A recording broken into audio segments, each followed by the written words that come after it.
and the adulteress must be stoned to death. Leviticus, and Leviticus is not the Quran. Okay, we can listen to the tape and then we'll meet again. Thank you. Right. Tonight, the topic under discussion is Jesus God? We are indeed fortunate to have Mr. Ahmed Deedat in our midst so soon after an extensive tour of the Arab countries where he lectured on the... Ladies and gentlemen, may I appeal that humbly that you would change your rules a little bit. Firstly, that one can pose the full question. Look, we have listened for 1.5 hours, and I think it would only be fair if you could give us at least 2.5 to fully bring forward the question. Sir, may I be, let me... Yes? I hope you don't misquote me or misunderstand me. Right. Yes. If you are capable of coming to put a question, and I'm trying even to change my expression. If you are capable of coming to put a question, it means that you should have listened. I trust you didn't spend the time there by preparing whatever you wish to know. I'm going to be very emphatic. And if you quote me as being unfair, then I say I accept the blame. I asked, please put the question, I'm going to insist. If the man has said something and you want clarity for yourself or for the people here, if you have the ability to change a statement into a question, to change anything, I think any person who knows a little bit of the language, he can put the statement into a form of a question. Certainly, I want to do that. My question is only, can I speak more than 6 sentences? Because you interrupted me yesterday night after the 6th sentence.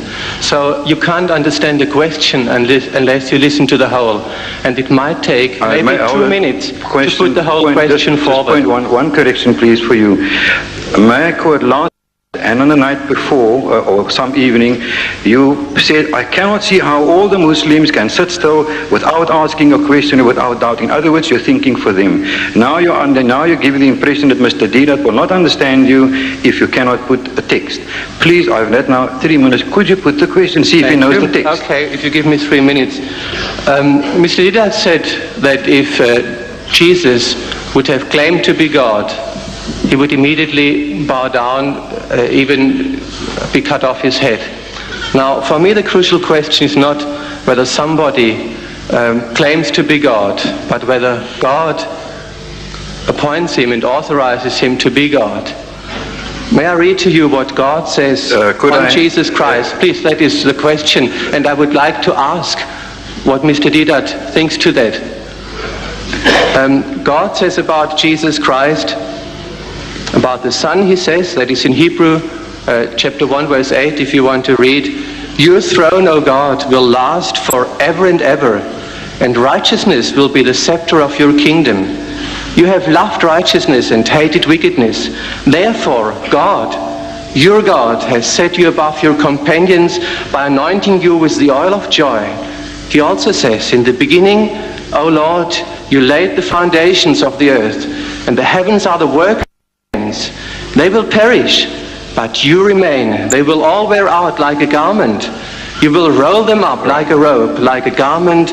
Brother, they will be changed, but you remain the same, and your years will never end. Now my question is, this really stated about Jesus Christ, about the Son. Right. Now, how can Mr. Deedat claim that before Jesus was not authorized as before the others come up, let me say, out of tolerance, I didn't wish anybody here, even my brethren, who would cut me up if they feel that I've cut you up. But I say, if a lecture is given and we state what the conditions are, I ask you please to accept. And I said, those people who are coming up now are then accepting those terms. We've allowed it with you in case you think I'm being unfair. Would the others please formulate a question, if you don't mind? Sorry, that was a question. Yes, but my question is, Mr. Deedat, how can this statement say anything else than that Jesus is God? I think that is I think what has happened is, Mr. Chairman, our brother doesn't understand English, or my English at that.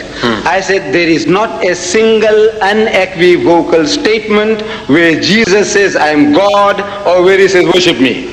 You quoted a lengthy text and there's not one word about Jesus. Is Jesus speaking that? Did Jesus speak that? God speaks about Jesus. That is more authoritative. Look, who told you that God spoke that? It's Paul. Here in Scripture. Look, this is Hebrew. It says here in Scripture. Hebrew was written by Paul. I am asking, what did No, your it Lord wasn't. Jesus say? He says, I can of my own self do nothing. That's not the point. He The point says- is what God says about you, He not says, what you say about he you. says, my Father is greater than I. He says, my Father is greater than all. Right. Where does he say, I am equal to the Father? Could I Where, have or the- I am the Father. Well, you He is have his read own it Father. yourself. Where does he say? Look, we are... I have the next question, please. I think you've had your chance. But it was not answered. I'm sorry. I can't... Well, that is your opinion. You're entitled to it. Please. Yeah. Mr. Deedat, may I read my question to you? The question is, can Jesus be an ordinary man or prophet if he is stated to be faultless and without sin?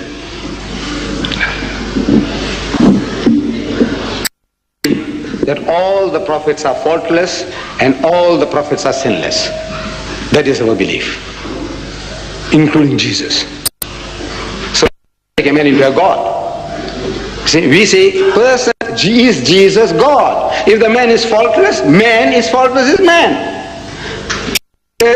He says, ye men of Israel, hear these words, Jesus of Nazareth, a man approved of God, not a God approved of God. He is a man.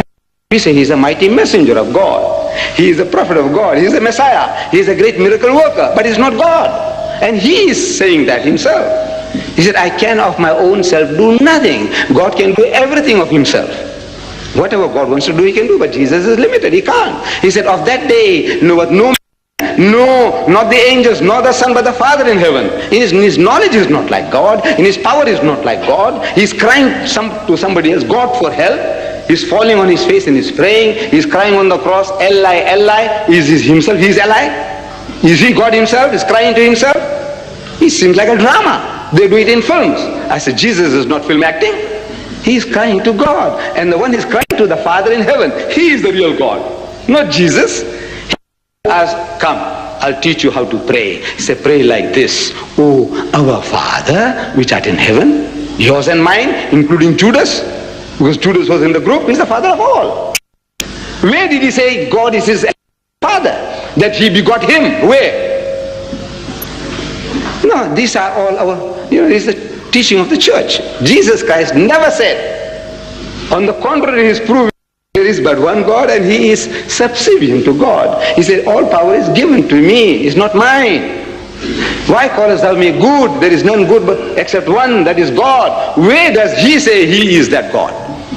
That is what I was asking. Show me, and I am prepared to accept, follow your church. Next questioner, please.